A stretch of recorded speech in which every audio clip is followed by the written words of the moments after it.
4만불 사과의 비밀, 지금부터 풀어드립니다.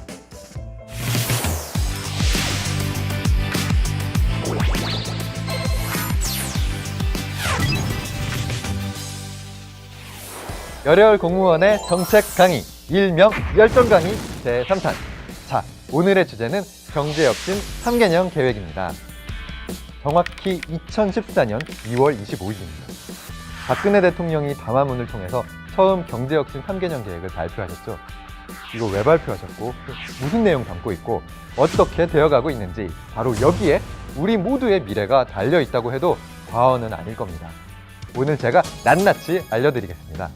경제혁신 3개년 계획을 만들게 된 이유는 이렇습니다. 경제 대도약이 시급한 바로 이 시점에 우리 경제가 지금 1인당 국민소득 2만 불대를 무려 7년째 계속 맴돌기만 하고 있는 겁니다. 이거 왜 그러는 걸까요?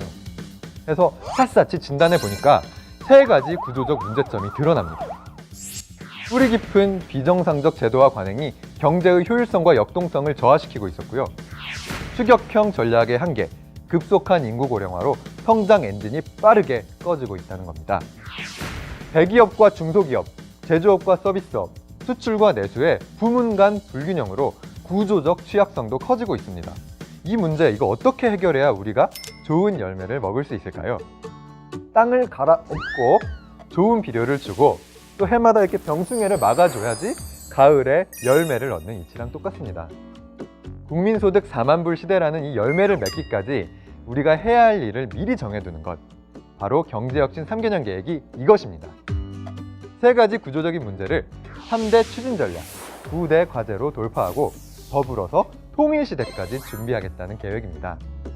이를 통해서 대한민국이 대도약을 하고 모두가 행복한 사과를 따먹는 국민 행복 시대를 맞이하기 위한 계획이 오늘 저와 함께 공부하실 경제혁신 3개년 계획이 되시겠습니다. 여러분, 뭐든지 기초가 중요하죠? 첫 번째, 기초가 튼튼한 경제입니다. 기초가 튼튼하려면 먼저 성장의 걸림돌들을 걷어내야 됩니다. 해서 공공부문부터 본격적으로 칼을 댑니다. 공공부문에 고착화된 비정상적 관행을 바로 잡자는 건데요. 4월 이후 현재까지 벌써 205개 기관이 방만 경영을 개선하기 위한 목표를 달성했고요. 또 뼈를 깎는 노력으로 공기업 부채를 24조 원이나 줄였다 그럽니다. 그리고 요즘 한창 진행 중에 있는 공무원 연금 개혁. 공무원 연금의 저부담 고급여 체계를 합리적 수준으로 개편하는 내용 또한 바로 이 공공부문 개혁 중에 하나라는 사실. 알고 나니까 좀 달리 보이시죠?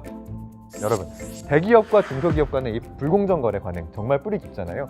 혹시 하도급 부당특약 금지라는 말 들어보셨나요? 하청기업한테 이렇게 부당한 요구를 못하도록 하는 이 제도 역시도 바로 우리 경제혁신 3개년 계획의 일환인데요. 이 제도가 개선된 다음에 유통 분야에서만 불공정 거래를 경험한 중소업체가 무려 40%나 확 감소하고 있다고 합니다. 정말 좋은 소식이죠? 2015년은 복지 예산이 사상 처음으로 정부 예산의 30%를 넘었다 그러네요. 98만 저소득 노인, 장애인, 아동 가구에 겨울 난방비를 지원해드리고 생계가 어려워진 가구에 최대 660만 원까지 지원하는 긴급복지 지원 예산도 올해보다 2배 이상 크게 늘어났다고 합니다. 경제혁신 과정에서 혹시라도 뒤처지는 분들을 위한 보호망을 강화하기 위한 계획 중 하나인 거죠. 이렇게 공공부문의 비정상적 제도와 관행을 개혁하고 시장의 불공정함을 없애고 경제적으로 뒤처지는 분들에게 다시 일어날 수 있는 기회를 제공하는 것을 큰 줄기로 해서 바로 이 기초가 튼튼한 경제를 이뤄나갈 계획인 겁니다. 여러분, 이제 기초를 단단하게 읽었으면 이제 크게 잘 자라도록 해야겠죠? 이것을 위해 준비한 전략은 바로 이것입니다. 역동적인 혁신경제.